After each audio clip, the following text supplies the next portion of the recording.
እናውቀውም ዘንድ እግዚአብሔርን እንከተል ይላል። ሆሴዕ 6:3 እንወቅ እናውቀውም ዘንድ እግዚአብሔርን እንከተል ይላል። ማወቅ እግዚአብሔርን ማወቅ ምሳሌ 1:7 ላይ የጥበብ መጀመሪያ እግዚአብሔርን መፍራት ነው ይላል እና ሌላ መጽሐፍ እግዚአብሔርን ማወቅ ነው የምለው። የጥበብ መጀመሪያ እግዚአብሔርን ማወቅ ነው።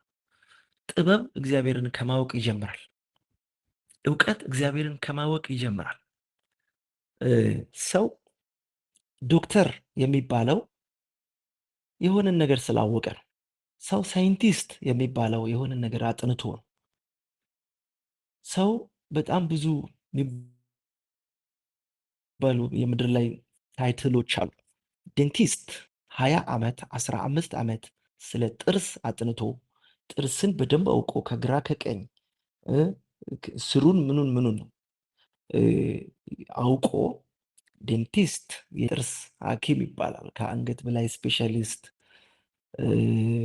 የተለያየ ነገር እና የእውቀት ውጤት ነው እነዚህ ስሞች ታይትሎች እና ዶክተር ይባላል፣ ኢንጂነር ይባላል፣ ፕሮፌሰር ይባላል። እነዚህ ሁሉ የእውቀት ውጤቶች ናቸው ወገኖች። ሰው ሳያውቅ አይሾምም ወይ ደግሞ ስም አይሰጠው። አውቆ ነው ስም የሚሰጠው እና እግዚአብሔርን ማወቅ ምድር ላይ ካሉ ህዝቦች ሁሉ የተለየ የሚያደርገን መንገድ ነው ወገኖች። እግዚአብሔርን ማወቅ እግዚአብሔርን የሚያውቁ ይበረታሉ፣ ያደርጋሉ ይላል መጽሐፍ ቅዱስ እና እግዚአብሔርን ማወቅ በጣም ትልቅ ነገር። እግዚአብሔርን ማወቃችንን በምን እናውቃለን? እግዚአብሔርን ማወቃችንን የምናውቀው ስንንቅ ነው። ለምሳሌ አባይ ያላየ ምንጭ ያደንቃል ይላል አይደል የሀገሬ ሰው። ምንጭን እያደነቀ ይኖረው ይህ ሰውዬ አባይን ስላላወቀ ነው። አባይ የሚባል ለሀገር የሚዞር በዓለም ትልቁ ወንዝ እንዳለ አላወቀም። ስላላወቀ የሰፈሩን ምንጭ ያደንቃል። ስላላወቀ ራሱን ያደንቃል። ስላላወቀ እንትናን ያደንቃል። ልክ አባይን ያወቀ ቀን ግን እነዛን ማድነቅ የአድናቆቶቹን አላደለ እነዛን ትልልቅ የመሰሉ ነገሮችን ተወ ማለት ነው እና አሁን ከዚህ በኋላ ማን ነው ትልቅ? አባይ ነው ትልቅ። ስለዚህ እግዚአብሔርን ማወቃችንን የምናውቀው ወገኖቼ በፊት ትልቅ ነው ስንል የነበርነው አሁን አረ ትንሽ ነው ትልቅማ እግዚአብሔር ነው የሚያስብልን እውቀት ስንደርስ ነው እግዚአብሔርን ማወቅ የምንጀምረው። ትምክህቶቻችንን ስንጥል አለኝታዎቻችንን ስንጥል ድጋፎቻችንን ስንጥል በእግዚአብሔር ላይ ስንደገፍ እውነትም እግዚአብሔርን አውቀናል ወገኖች። እና እግዚአብሔር ከሶስቱ አንዱ የሚሆን አምላክ አይደለም። እግዚአብሔር ከምናደንቃቸው ነገሮች አንዱ አይደለም። ኖ ብቸኛ ነው። ሁለተኛ ሶስተኛ የሌለው ብቸኛ አምላክ ነው። እግዚአብሔር ከምናውቃቸው ነገሮች አንዱ ሊሆን አይፈልግም። ከምናውቃቸው አምላኮች አንዱ ሊሆን አይፈልግም። እግዚአብሔር ብቸኛ ሊሆን ነው የሚፈልገው በሕይወታችን። ታውቃላችሁ ጳውሎስን አይታችሁ እንደሆነ በጣም ብዙ ትምክህቶቹን ይዘረዝራል። ልመካብል አለ፣ እኔ እስራኤላዊ ነኝ እኮ አለ። ከእስራኤላዊም ይልቅ የብንያም ወገን ነኝ አለ። ቢንያም ወገን ነኝ ያለው ለምንድን ነው? የመጀመሪያው የእስራኤል ንጉሥ ወገኖቼ የቢንያም ወገን ነው። ሳኦል የቢንያም ወገን ነው እና በጣም መመኪያ ነው፣ ትልቅ ነገር ነው። ጳውሎስ ከቢንያም ዘር ነው እና ስለ እውቀት ብትሉ አለ ቤተክርስቲያንን የማሳድድ ለቅናት ብትሉ ቤተክርስቲያንን የማሳድድ አለ። ይሄ ከገማልያል እግር ስር ቁጭ ብዬ የተማርኩ በስምንተኛ ቀን የተገረዝኩ በጣም ብዙ ይላቸዋል። ፈሪሳዊ ነኝ ይላል። ፈሪሳዊ መሆን ወገኖቼ በጣም ትልቅ መስፈርት ነው። ፈሪሳዊ መሆን ህግን ማወቅ ነው ወገኖቼ። እና ፈሪሳዊ መሆን ፈሪሳዊ ነኝ ይላል እና ስለ ክርስቶስስ ሁሉንም እንደ ጉድፍ ቆጥሬያቸዋለሁ ይላል። እግዚአብሔርን ስለማወቅ አለ፣ ክርስቶስን ስለማወቅ አለ፣ ሁሉንም እንደ ጉድፍ ቆጠርኳቸው። እነዛን ሲቪዎቹን ወገኖች የሚዘረዝራቸው ነገሮች አንድ ለስራ መቀጠር የሚፈልግ ሰውዬ ይዞ እንደሚሄደው አይነት ሲቪ ነው ወገኖች። ጠንካራ ሲቪ ነው ያለው። የትም ቢሄድ ተቀባይነቱ ነው ወገኖቼ፣ ከበሬታው ነው ወገኖቼ፣ ከፍታው ነው ወገኖቼ። እነዛ መስፈርቶች ሁሉ እና ስለ ክርስቶስስ እግዚአብሔርን ስለማወቅ በክርስቶስ ኢየሱስ ባለው ፍቅር እነዛን ሁሉ እንደ ጉድፍ ቆጥሬያቸዋለሁ ይላል። እንግሊዘኛው ደንግ ነው ብለው፣ ደንግ ማለት እበት ማለት ነው። እንደ እበት ቆጠራቸው። መመኪያውን፣ ክብሩን፣ ሲቪውን፣ እውቀቱን፣ በሄድበት የሚከበርበትን እስራኤላዊነቱን፣ ሕግ አዋቂነቱን፣ ቅናቱን ሁሉ እንደ ጉድፍ ቆጠርኳቸው አለ። ወገኖች የእግዚአብሔርን ማወቃችን የሚታወቀው በፊት እኔ ማን እንደሆንኩ ታውቃለህ ወይ የምለውን ማንነት ወደ ሃምቡልነስስ በዚህ ሰው ዓለምን አውቆ ታይትል ሰጠዋል። የጥርስ ዴንቲስት፣ ከአንገት በላይ ስፔሻሊስት ምናምን እንደሚባለው ሰው እግዚአብሔርን ሲያውቅ ራሱን ነው ምክደው። ሰው እግዚአብሔርን ሲያውቅ ባዶነቱ ነው የሚገባው። ምንም ለራሱ ታይትል የለውም፣ ስም የለውም ወገኖች፣ ስም የለውም። እኔ ላንስ አንተ ልትልቅ ይገባል ነው የምለው።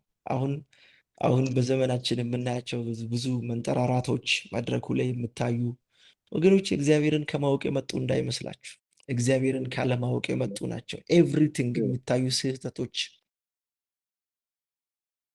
መድረኮቻችን ላይ የሚታዩ ስህተቶች ቃሉን ካለማወቅ፣ እግዚአብሔርን ካለማወቅ የመጡ ስህተቶች ናቸው። እግዚአብሔር ባለማወቅ አይደሰትም። ሕዝብ የእውቀት ከማጣት የተነሳ ጠፍቷል ይላል ወገኖች። እግዚአብሔር የእውቀት ምንጭ ነው። እውቀት ሁሉ ከሱ ነው የሚቀዳው ወገኖች። እና እግዚአብሔርን አለማወቅ እግዚአብሔርን አያስደስተው ወገኖች። እና እግዚአብሔርን እንድናውቀው እግዚአብሔር ይርዳል። እና እግዚአብሔርን ስናውቅ ወገኖች ሁሉም ነገር ይቀልብናል። ሁሉም ነገር ታያላችሁ። በሰው ህይወት ውስጥ ትልቁ ማን ነው ብትሉ በጣም የቀረበው ነገር ነው ትልቁ። ለምሳሌ አንድ ትንሽ ከፊታችሁ አንድ ትልቅ ተራራ እዩ፣ ወይ ደግሞ ከፊታችሁ ያለውን ግድግዳ እዩ። ውስጥ ከፊታችሁ ምንም ቢኖር እዩና የሆነች ትንሽዬ ነገር አንስታችሁ ወደ አይናችሁ አስጠጉ እስቲ። ያቺ ትንሽ ነገር ከፊታችሁ የሚታየውን ትልቁን ነገር ትጋርዳለች። ለምን? ቀርባለች። በጣም የቀረበ ነገር ነው ትልቅ። ስለዚህ በህይወታችን ማን ነው ትልቅ ያላችሁ እንደሆነ ያቀረባችሁት ነገር። መጽሐፍ ቅዱስ ወደ እግዚአብሔር ቅረቡ ይላል ወገኖች። ስንቀርብ ወደ እግዚአብሔር እንቅረብ። ዲያብሎስን ተቃውሙት ነው የሚለው፣ ከእናንተም ይሸሻል። አያችሁ፣ እግዚአብሔር የፈለገው ዲያብሎስ ከኛ እንዲሸሽ ደግሞ እኛ ወደ እግዚአብሔር እንድንቀርብ ነው የፈለገው።